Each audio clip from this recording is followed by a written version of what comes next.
In this video, we take a brief overlook of the respiratory system. Okay, so the respiratory system is involved with cellular respiration. So every cell in our body needs oxygen in order to produce energy, that process of cellular metabolism.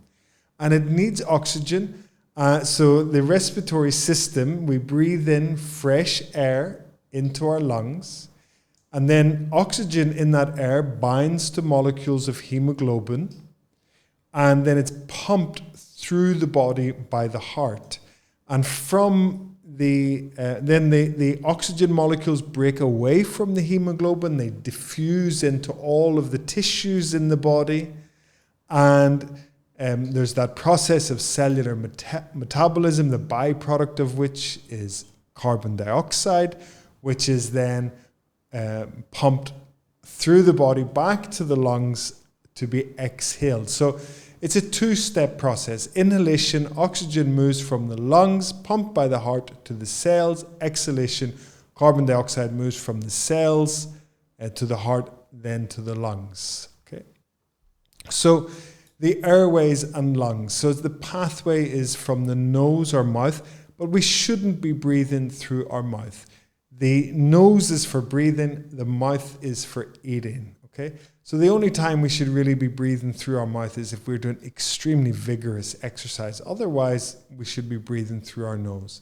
So the pathway is from the nose to the pharynx, to the larynx, to the trachea, to the bronchi, to the lungs. There's the bronchial tree, so the bronchi subdivide into smaller branches ending in alveoli, and that's what you can see in the image. It looks like an upturned tree. So that tube is the trachea, and then the branches are the bronchi. So the respiratory system is involved with gas exchange. Oxygen enters blood, carbon dioxide is expelled. Okay, the muscles of respiration. The primary muscle is the diaphragm. It accounts for 75% of inhaled air. The secondary muscles are the intercostal and abdominal muscles. The inhalation is an active process driven by muscles.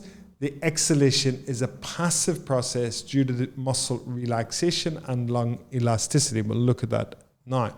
Okay, so this is a image. You can see the movement of the diaphragm in this image. The diaphragm is represented by that green line. So the diaphragm is the primary muscle of respiration. On an inhalation, the diaphragm contracts. Okay. What happens is this. So if you think that this is the thoracic cavity, and here we have the abdominal cavity. So the diaphragm, it sits here on an inhalation, like all muscles. It contracts. It presses down against the abdominal cavity, but the abdominal cavity is full. All the inner organs, the viscera is there. It has nowhere to go, so it presses and it flattens out and it expands the rib cage. This creates a sort of a negative air pressure in the lungs, and air is sucked into that area of low pressure. On an exhalation, the diaphragm, it relaxes and it moves up into the thoracic cavity, expelling air out of the lungs. So the diaphragm is the primary muscle of respiration. We want to be diaphragmatic breathing. We want, especially when we are resting, when we're not needing much air, then we should be sitting still, and the diaphragm should be barely noticeable, the movement of the diaphragm. And as our demand for oxygen increases, that diaphragm will start working more strongly.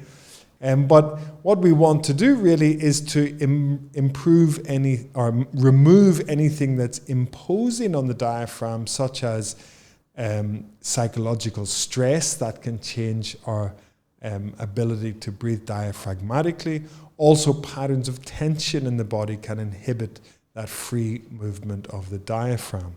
And we will look at exercises later that really focus on supporting diaphragmatic breathing. Okay, so then we have the intercostal muscles. These are the secondary muscles of respiration. So you can see them here. We can see the intercostal muscles. There's two sets. There's the external set. They lift and expand the rib cage during inhalation, much like an old-fashioned pump does. And then we have the internal set, which contract the rib cage during exhalation, and that looks somewhat like the handle on a bucket. So one set is expand, is lifting like a pump on the inhalation, and one set is contracting like the handle on a bucket on an exhalation. Okay, but these are the secondary muscles.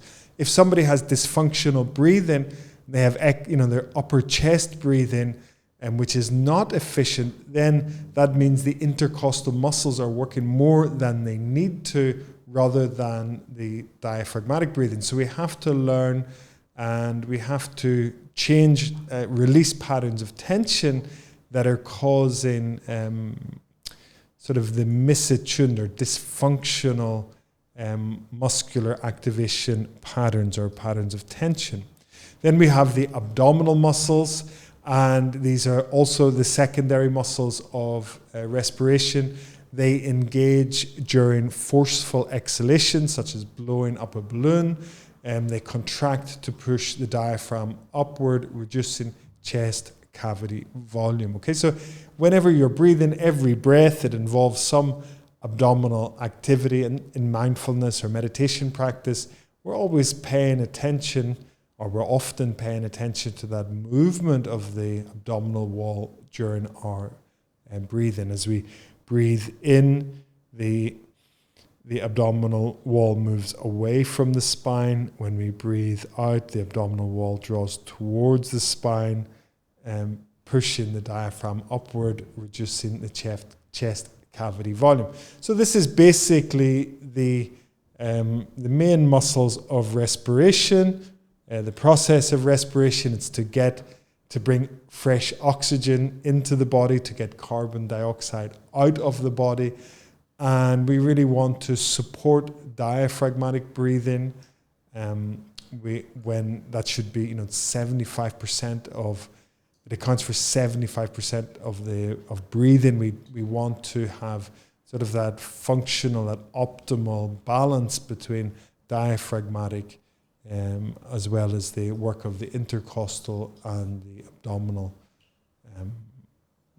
wall, those secondary muscles of respiration. Okay, thank you.